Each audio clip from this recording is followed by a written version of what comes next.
our update on the oil leaks. But majority of them are actually coming from these pipes, and it's running down the sensor as well. I mean, everything on this cooler is leaking, the pipes, the sensor. The best to address the top leaks, isolate them, and the cooler may be actually still fine because there's just so much oil, it's hard to see. On the engine side, the customer had the upper section rebuilt. However, here's a big problem: the leaks from the top. And this is fairly common and missed quite often when these engines are removed. They don't reseal the top sections of these engines. And to further confirm, we're going to look inside here under the intake, and we can't really see much looking at from this angle or from this angle. It's very hard to see anything, but we have our camera, and now where we look, we could see all that oil pooling up. And when this oil pulls up, it directly runs down the case from the center, because it's a Metzger engine, so you have the dual case, which I'll demonstrate on the engine we have on the stand. So here we have a water-cooled Metzger, which it's going to be a similar demonstration. So where we have the housing there that we see that has a leak, we can see the case where it's glued from the factory, and it splits down the center. And when you start getting leaks, you start having oil coming out, it's going to do this. It's going to find the least path of resistance. It's going to hit this gasket, flow down the bottom. So it's going to create a lot more oil leaks than you actually have. So let's move down to the engine. We're going to actually check it underneath. Let's lift it up. And I did review the invoice on this Porsche 964, and they did a lot of work. They did a clutch job. But let's start looking here. All these leaks, and typically that's what happens. You see at the top right there, that's where it's running from. Right there.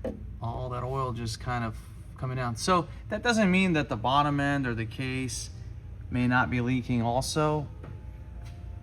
That's collecting here on the case halves is a clear sign that the oil is also coming from the top, because it's running down, like I showed on the previous water-cooled Metzger. And that's exactly why we have so much oil. Now, the tubes can still be leaking. The bolts here on the stud sections for the heads, they're known to leak. I know the valve cover sections are definitely leaking because we have all that gray.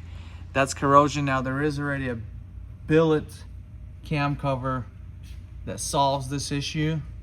But because of the magnesium, I mean, all that pitting that we see here, these are just gonna leak and they're gonna have problems. And this is why we have this gray substance here. That's all that magnesium, the gasket area. It's not gonna hold oil. So it was done improperly.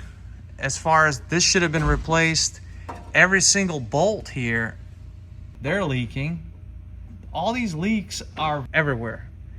I mean, all these sections, that's because the seal there is leaking. So we have oil leakage is from multiple areas, not just generated from the top. We could definitely have more leaks coming from, you know, the head area, because if we inspect here.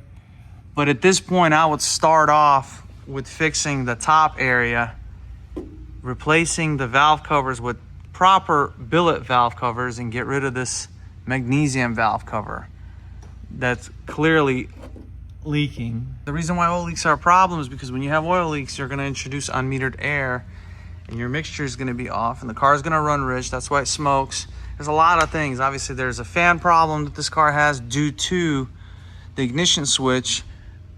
But this is what's going to happen with the air-cooled vehicles. They're all going to leak. They all leak. We always see them leak, but they need to be fixed.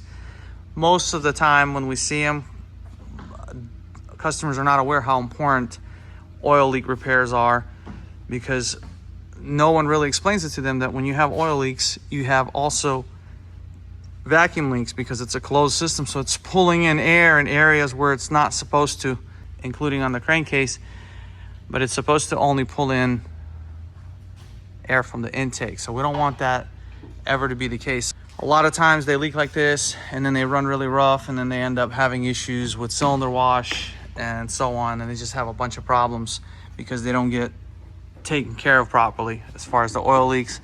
Whoever did this, you know, it's been 5 years ago, but we shouldn't have leaks developing that quickly unless this car just sat with acidic oil and it just deteriorated the seals. The adjustments they did is we could see it's maxed out.